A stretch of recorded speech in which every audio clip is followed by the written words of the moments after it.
Welcome back guys. आज के इस एपिसोड में हम बात करेंगे इंडिकेटर्स की, जो ट्रेडिंग को बहुत ही इजी बना देते हैं। जो इंडिकेटर्स होते हैं वो ट्रेडिंग को हमारे लिए इतना इजी बना देते हैं, हमको डिसीजन लेने में बहुत ज़्यादा इजी हो जाता है।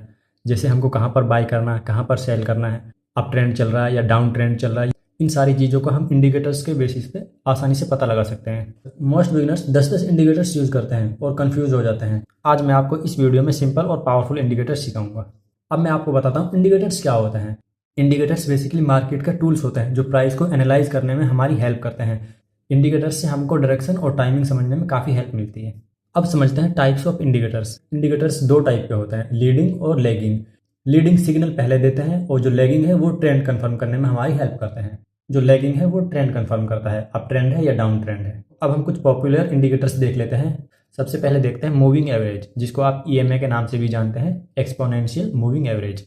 ईएमए एक ट्रेंड इंडिकेटर है। ये हमको ट्रेंड को समझने में हेल्प करता है। मार्केट किस ट्रेंड में चल रहा है, मार्केट अप ट्रेंड है या मार्केट डाउन ट्रेंड है या मार्केट साइडवेज ट्रेंड है। आप इस ईएमए को मार्केट में ट्रेंड को आइडेंटिफाई करने के लिए यूज़ कर सकते हैं। अब मैं आपको बताता हूँ इसमें आप कैसे आइडेंटिफाई करते हैं। अगर प्राइस ईएमए के ऊपर है तो मार्केट अप ट्रेंड में है, और अगर प्राइस ईएमए के नीचे है तो मार्केट डाउन ट्रेंड में है। आप यहाँ पर देखिए, यहाँ पर प्राइस ये ईएमए की लाइन है और इसके ऊपर है प्राइस तो मतलब अप ट्रेंड है, और अगर इसके नीचे आ रहा है प्राइस, यहाँ पर आप देख सकते हैं, यहाँ पर इसके नीचे आ रहा है प्राइस तो मार्केट डाउन ट्रेंड है। ये सिंपल हमको बताता है मार्केट किस ट्रेंड में चल रही है, मार्केट अप ट्रेंड है या डाउन ट्रेंड है या साइडवेज चल रही है मार्केट। ये हमको ट्रेंड को कंफर्म करने में हेल्प करता है। नेक्स्ट आता है रिलेटिव स्ट्रेंथ इंडेक्स, जिसको आप आरएसआई के नाम से भी जानते हैं। आरएसआई हमें मार्केट में ओवरबॉट या ओवरसोल्ड के बारे में बताता है। अगर आरएसआई 70 के ऊपर है तो मार्केट ओवरबॉट है, अगर आरएसआई 70 के नीचे है तो मार्केट ओवरसोल्ड है। मतलब अगर मार्केट ओवरबॉट है और जैसे आरएसआई 70 के ऊपर जा रहा है, मार्केट ओवरबॉट है, मतलब मार्केट में बाइंग काफ़ी हो चुकी है, यहाँ से ऊपर हम बाई नहीं कर सकते। यहाँ पर हम सिर्फ और सिर्फ सेल की अपॉर्चुनिटीज देखेंगे। और अगर मार्केट यहाँ पर आप देख सकते हैं, यहाँ पर मार्केट आरएसआई है जो यहाँ पर 30 के नीचे है, ये 30 है, ये 70 है। आरएसआई यहाँ पर 30 के नीचे है, यहाँ पर 30 के नीचे थी, तो मार्केट ओवरसोल्ड है, मार्केट में बहुत ज़्यादा सेल हो चुका है। तो यहाँ पर हम सेल की अपॉर्चुनिटी नहीं देख सकते, यहाँ पर हम सिर्फ और सिर्फ बाई की अपॉर्चुनिटी देखेंगे। ये हमें ओवरसोल्ड और ओवरबॉट बताता है। आरएसआई की मदद से हमको ये पता चलता है मार्केट ओवरबॉट है या ओवरसोल्ड है। नेक्स्ट आता है एमएससीडी। ये एक मोमेंटम इंडिकेटर है। जब एमएससीडी में बुलिश क्रॉसओवर आता है तो हमको बाई का सिग्नल मिलता है, जब एमएससीडी में बियरिश का क्रॉसओवर आता है तो हमको सेल का सिग्नल मिलता है। आप यहाँ पर देख सकते हैं, ये सेल का सिग्नल है, ये बाई का सिग्नल है। देखिए यहाँ पर हमको एमएससीडी ने सिग्नल दे दिया बुलिश का, तो हम बाई करने के लिए जाएंगे, और यहाँ पर एमएससीडी हमको दे रहा है बियरिश का सिग्नल, तो हम सेल करने जाएंगे।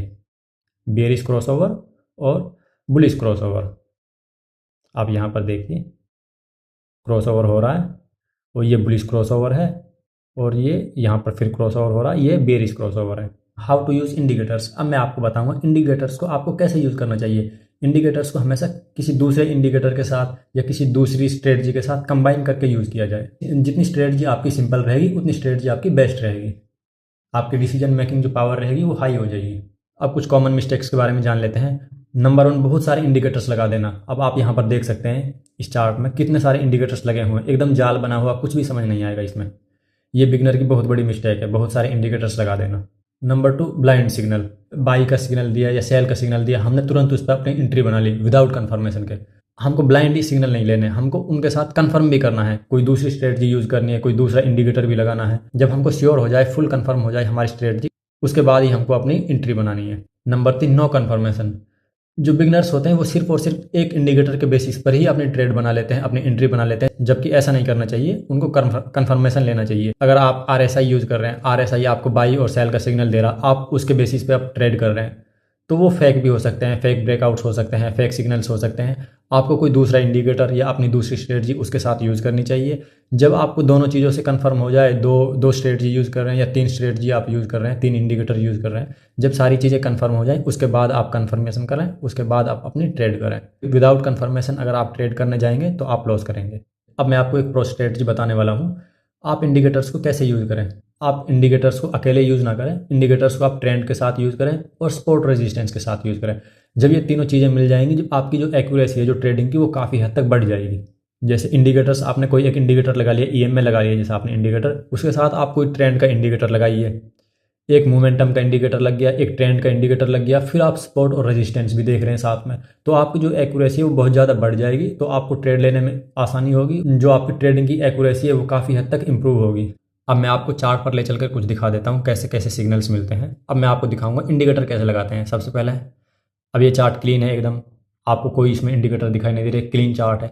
अब हम देखेंगे इसमें इंडिकेटर कैसे लगाना है। इंडिकेटर लगाने के लिए हम सबसे पहले जाएंगे इंडिकेटर के टूल पर। यहाँ पर आप देखिए, यहाँ पर आप देख सकते हैं, हम यहाँ पर क्लिक करेंगे इंडिकेटर पर, तो आप यहाँ पर देखिए ये बहुत सारे इंडिकेटर्स हैं। 52 week high low, accelerator, Aroon, बहुत सारे इंडिकेटर हैं ये आप देख सकते हैं। मूविंग एवरेज है, RSI है, बहुत सारे इंडिकेटर हैं। हम सबसे पहले EM में लगा लेते हैं। इसमें हम सर्च करेंगे EM में, EM में क्रॉस लगाता हूँ मैं। अब ये इंडिकेटर हमारा लग चुका है, आप यहाँ पर देखिए EM में क्रॉस लग चुका है। ये इसकी सेटिंग है, सेटिंग आप अपने हिसाब से रख सकते हैं। और सेटिंग के लिए मैंने स्ट्रेटजीज बना रखी हैं, वीडियोस बना रखी हैं, आप वहाँ जाके देख सकते हैं।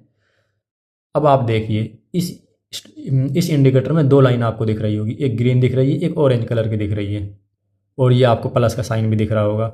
जो प्लस का साइन सिग्नल हमको दे रहा है, मतलब आपको यहाँ से लॉन्ग जाना है या शॉर्ट जाना, आपको यहाँ पर सेल करना है या बाई करना है, ये हमको सिग्नल मिल रहा है। यहाँ पर जैसे ही क्रॉसओवर हो रहे हैं उसके बाद ये हमको सिग्नल दे रहा है, इसे हम इंडिकेटर बोलते हैं। यही इंडिकेटर का यूज़ है। इसको हम इस इंडिकेटर से हमको काफ़ी हद तक आसानी हो जाती है चीज़ों को समझने में, हमको ट्रेड लेने में आसानी हो जाती है। आप यहाँ पर देख सकते हैं, अब हमको यहाँ पता चल गया हमको लॉन्ग जाना है, हमको ऊपर की ट्रेड लेनी है, हमको बाई करना है। इसने सिग्नल दे दिया, आप बाई कर सकते हैं। लेकिन आप अकेले इसको यूज़ ना करें, इस EMA के जो इंडिकेटर है इसको अकेला यूज़ ना करें, इसको आप सपोर्ट और रेजिस्टेंस के साथ यूज़ करें, दो तीन चीज़ों के साथ मिला के यूज़ करें। अपनी एक स्ट्रेटजी बनाएं, उसके साथ कंबाइन करके यूज़ करें, ताकि जो एक्यूरेसी है वो बढ़कर आए। अब मैं आपको एक RSI का इंडिकेटर भी लगा देता हूँ साथ में।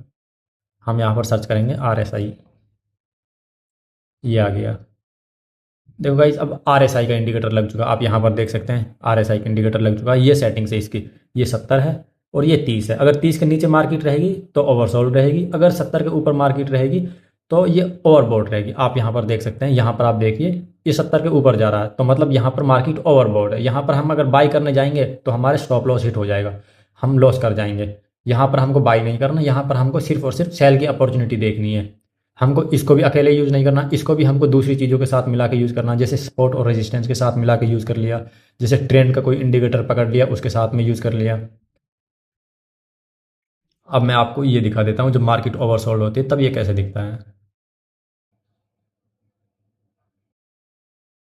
अब यहाँ पर देखिए 30 के नीचे जा रहा है, 30 के नीचे जा रहा है जैसे ये RSI, तो यहाँ पर मार्केट ओवरसोल्ड है, यहाँ पर हम सेल नहीं कर सकते, यहाँ पर हम सिर्फ और सिर्फ बाई की अपॉर्चुनिटी देखेंगे।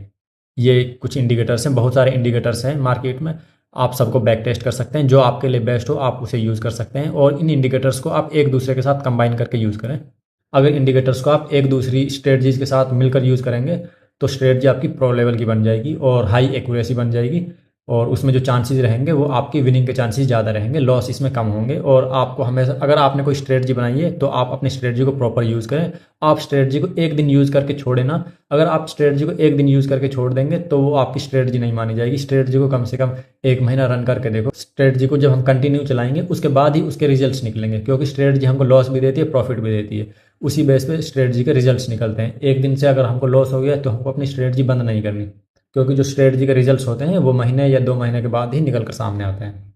अब गाइज नेक्स्ट एपिसोड में हम सीखेंगे रिस्क मैनेजमेंट, हम अपना रिस्क कैसे मैनेज करें।